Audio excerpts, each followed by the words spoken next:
Και καθώς η Σέβη, πλούσια κληρονόμος της πασίγνωστης οικογένειας των Λορεθάνσες, καθόταν στη βίλα της στο Χουάρες του Μεξικού και κάπνιζε κουβανέζικο πουρο, ένα παιδί χτύπησε την πόρτα. Πάλι τα ίδια.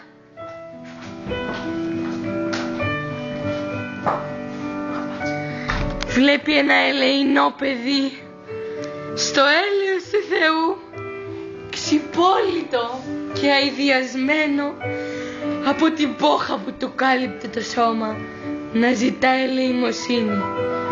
Το παιδί είπε: αν έχετε την καλοσύνη, δώστε μου 2 δεκάρες, να πάρω λίγο ψωμί, να γεμίσω την κοιλίτσα μου.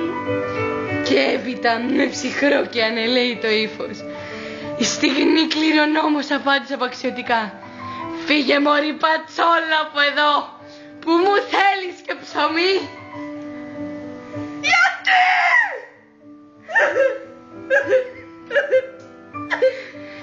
Μωρή, τι το παίζεις φτωχή, αφού δεν είσαι.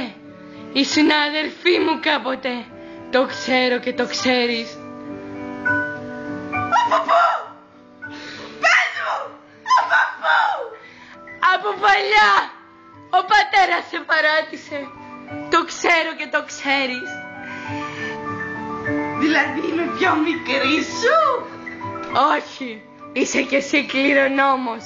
Τα λεφτά όμως θα τα πάρω εγώ. Πάμε. Δηλαδή είμαι κι εγώ κληρονόμος? Ναι, αλλά ποτέ δεν θα βρεις το δίκιο σου. Τα λεφτά είναι όλα δικά μου. Όχι!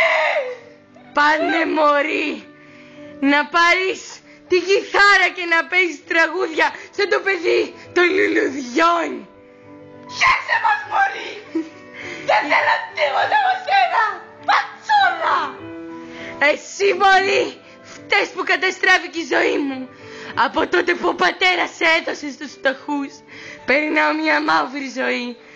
Μόνο το κουβανέζικο πουρο με βοηθάει να ζήσω. Γιατί? Άφωνη ζωή! Γιατί? Εγώ φταίω και για την άπονη σου ζωή. Κάποια στιγμή να ξέρεις, με τη σπατάλη που γίνεται μες στην οικογένεια, και εγώ θα καταντήσω στο δρόμο. Τουλάχιστον να σου χαρίσω την κιθάρα μου. Σου την πουλάω. Ένα δις. Αδερφούλα μου, αδερφούλα μου, αδερφούλα μου. Σ' αγαπώ, ποτέ δεν θα σε ξαναφήσω. Τώρα έχω κι εγώ τα λεφτά δηλαδή. Ναι, δεν το ξέρεις, δεν μπορείς να το καταλάβεις. Αχ, αδερφή μου. Κόψε τώρα κι εσύ την πίπα.